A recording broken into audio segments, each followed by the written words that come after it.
When Amelia Earhart Built a Roller Coaster by Mark Weekland, illustrated by Oksana Gravina.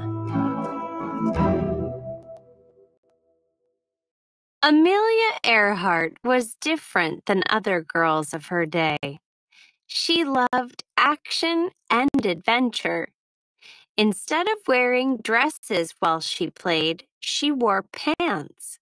She loved running along the bluffs near the Missouri River. And instead of dreaming of marriage and a family, Amelia dreamed of flying. Amelia Earhart became one of America's best-known aviators. She was an inspiration to women everywhere. But she started out just like you, a fun-loving kid. Amelia was born July 24th, 1897. Right from the start, she was pumping her little arms and legs. Her sister Muriel was born almost 2.5 years later. Because Muriel couldn't say Amelia, she called her sister Mealy. Amelia called Muriel Pidge. Both girls were rough and tumble tomboys. Their mother, Amy, encouraged their outdoor activity. "I don't believe in bringing up nice little girls who only play with dolls and wear dresses," she said. She had blue gym suits sewn for them so they could race, jump, and climb trees, just like the boys. Amelia and Muriel did not care for dolls, but they each had a favorite toy. Amelia's was a wooden donkey. "I'll call you Donk," she said. Muriel's favorite toy was an elephant named Ellie. Donk and Ellie followed the girls everywhere. Amelia always wanted to do what boys did. One year, she asked her father for a football. He bought 2, one for each of his daughters. "Throw one to Donk," cried Amelia as Muriel got ready to toss the ball. Like many children, Amelia and Muriel had active imaginations. Amelia thought up imaginary friends and imaginary horses. Amelia's imaginary horse was a palomino named Saladin. Muriel's horse was named Beelzebub. Most clever of all were Amelia's imaginary creatures. She called them DJs. When she misbehaved, she would blame the DJs for what had happened. "I don't know who ate the last piece of candy, Papa," she said. "It must have been the DJs." One Christmas, Amelia got a sled. At that time, a girl's sled was like a chair. To ride it, a girl had to sit up. But Amelia got a boy's sled, long and low to the ground. "It will be perfect for belly whopping," she cried. At the top of the hill one day, Amelia belly slammed to get started, just like the boys. As she zoomed down the hill, a horse-drawn cart pulled right in front of her. In a split second, Amelia had slid between the legs of the horse. Amelia laughed. "Had I been sitting up, either my head or the horse's ribs would have suffered in contact. Probably the horse's ribs," she said. Amelia loved mechanical things. Her most famous creation was a roller coaster. The track was made of boards greased with lard. The car was an empty wooden crate. With a little help, Amelia climbed into the crate and launched herself down the track. At the end, the car flew into the air and crashed to the ground. Amelia was too excited to be hurt. "Oh, Pidge," she cried, "it's just like flying." Amelia also loved adventure, even if it was imaginary. Her grandmother's barn was the perfect place for such thrills. She and Pidge, along with some cousins, would climb into an old carriage in the barn. Together, the group went on many wild and exciting trips without ever really leaving that barn. "Giddy up, old girl," Amelia yelled. "Those bandits are hot on our trail." "Yee-haw!" cried Muriel. As a child, Amelia learned to stay calm, even in scary situations. She had a large black dog named James Ferocious. One day, some boys teased him. Lunging and snarling, James broke his chain and chased the boys. They scrambled to the top of a shed for safety. Amelia heard the boys yelling and came running to help.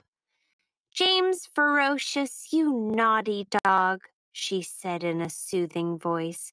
"You've tipped over your water dish. Come along and I'll get you some more." This did the trick. James trotted after Amelia into the house. Amelia was not only calm, she was brave too. Muriel and Amelia sometimes traveled with their parents by train. During one trip, it rained and rained. The land near the train began flooding. As the train inched along, some passengers began to panic. Seeing the water, Muriel turned to her sister and asked, "Are you afraid, Mealy?" "Of course not," replied Amelia. Amelia saw her first airplane when she was 10 years old. The first airplane flight had taken place just a few years before, and the airplane Amelia saw was a simple-looking machine. "It's a thing of rusty wire and wood," she noted. "It's not at all interesting." Little did Amelia know that 10 years later, she would make airplanes the focus of her life. Although Amelia was an active child, she also liked to sit and read and think. She especially liked to think about what she might be when she grew up. True to form, Amelia wasn't interested in becoming a teacher, nurse, or housewife. "I want to be able to do what men do," she said. During that time, many jobs were thought to be men's jobs. Amelia kept a scrapbook of newspaper clippings about women who were successful in areas such as advertising, law, and mechanical engineering. As a grown woman, Amelia did things that women never had. She took flying lessons, and she bought her own plane, which she named the Canary. Amelia was picked to be the first female passenger on a transatlantic flight. Soon after, her flying career took off. She flew regularly, entered races, and spoke to others about flying. Amelia's husband, George Putnam, organized her flights and scheduled the public talks she gave. In 1932, Amelia became the first woman to fly solo across the Atlantic Ocean. It was a tough trip, more than 2,000 miles, 3,219 kilometers long. Amelia grew tired during the journey. The plane's fuel tank leaked. At one point, flames shot out of the engine, but that didn't rattle Amelia. Almost 15 hours after Amelia had started, she landed in Ireland. Her transatlantic flight was a historic achievement. Amelia had become one of the greatest aviators in the world. Although many of her journeys were difficult, she never lost the fun-loving, can-do attitude she had as a child. Newfoundland. Atlantic Ocean. Ireland. Afterward. For years, Amelia had dreamed of flying along Earth's equator until she had circled the globe. In June 1937, she set out to accomplish this dream. By July, she had traveled more than 22,000 miles, 35,406 kilometers. But on July 2nd, 1937, Amelia vanished, along with her navigator, Fred Noonan.